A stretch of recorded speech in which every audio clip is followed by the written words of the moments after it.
പറഞ്ഞിട്ടുണ്ട്. ഈ ബാങ്കിന്റെ ഭാഗത്തു നിന്ന് വലിയ ബുദ്ധിമുട്ടുകൾ ബാങ്കിൽ നിന്ന് പൈസ അടയ്ക്കണമെന്ന് പറഞ്ഞ് 44,000 രൂപ അടയ്ക്കണമെന്ന് പറഞ്ഞ് അന്ന് പ്രശ്നം ഉണ്ടായിരുന്നു. വന്ന് ലോൺ ഇത് ജപ്തിക്ക് നോട്ടീസ് എഴുതി വാങ്ങിച്ചുകൊണ്ട് പോയി, ഒപ്പിട്ടുകൊണ്ട് പോയായിരുന്നു.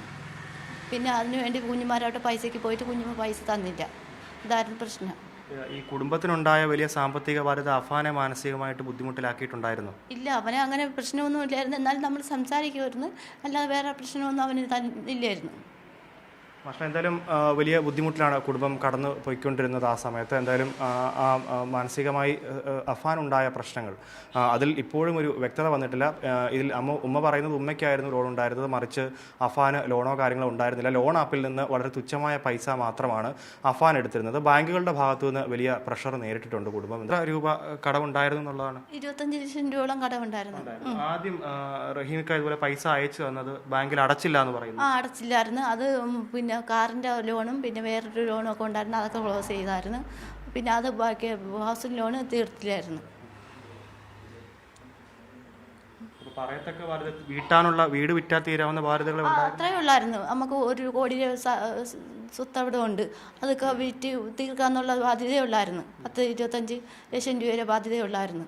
ഈ ഉമ്മുമ്മയോടൊക്കെ അഫാൻ എങ്ങനെയാണ് ഈ വൈരാഗ്യം ഉണ്ടായിട്ടുണ്ടാവുക? ഉമ്മാരുടെ വൈരാഗ്യം ഉണ്ട്, സ്വർണം കൊടുക്കാത്തില്ലെന്ന് തോന്നുന്നു. പിന്നെ അല്ലാതെ അവൻ പോയി, അവന് നല്ല കൂട്ടാണ്, കാര്യങ്ങളും സ്നേഹവും ഒക്കെ നടത്തുന്നു. പിന്നെ എന്താണ് ഇങ്ങനെ സംഭവിച്ചതെന്ന് അറിയില്ല, എനിക്കറിയില്ല അവൻ്റെ കാര്യം. അന്നത്തെ ദിവസം ഫെബ്രുവരി 24 വൈകുന്നേരം സംഭവിച്ചതിൽ ചെറിയൊരു ഓർമ്മയെങ്കിലും എന്തെങ്കിലും ഉണ്ടോ? എനിക്ക് ഓർമ്മ ഉള്ളത് വൈകുന്നേരം പോലീസ് വന്ന് എനിക്കന്ന് എൻ്റെ കഴുത്ത് ഞെരിച്ച്. അപ്പം ഞാൻ വലിയ സ്വപ്നത്തിൽ വന്നോണ്ട് ഞാൻ എൻ്റെ ചോദിച്ചു, ഉമ്മച്ചി മാപ്പ് തരണമെന്ന് പറഞ്ഞു. കൊച്ചിക്കോ ബെഡ്റൂമിലായിരുന്നോ? ബെഡ്റൂമിൽ എവിടെയെന്ന് എനിക്ക് ഓർമ്മയില്ല, ഇത് ഓർമ്മ ഉണ്ട്. എൻ്റെ പറഞ്ഞു, മോൻ പറഞ്ഞു, ഉമ്മച്ചി എനിക്ക് മാപ്പ് തരണമെന്ന് പറഞ്ഞു. അപ്പം ഞാൻ ഒന്നും പറഞ്ഞില്ല. എന്നിട്ട് പറഞ്ഞു, ഉമ്മച്ചി ഞാൻ പോയി ഫർസാനെ വിളിച്ചോണ്ട് വരട്ട്, ഉമ്മച്ചിയെ ഹോസ്പിറ്റലിൽ കൊണ്ടുപോകാമെന്ന് പറഞ്ഞു. ഓന്ന് പറഞ്ഞു. എന്നിട്ട് അവൻ പോയി.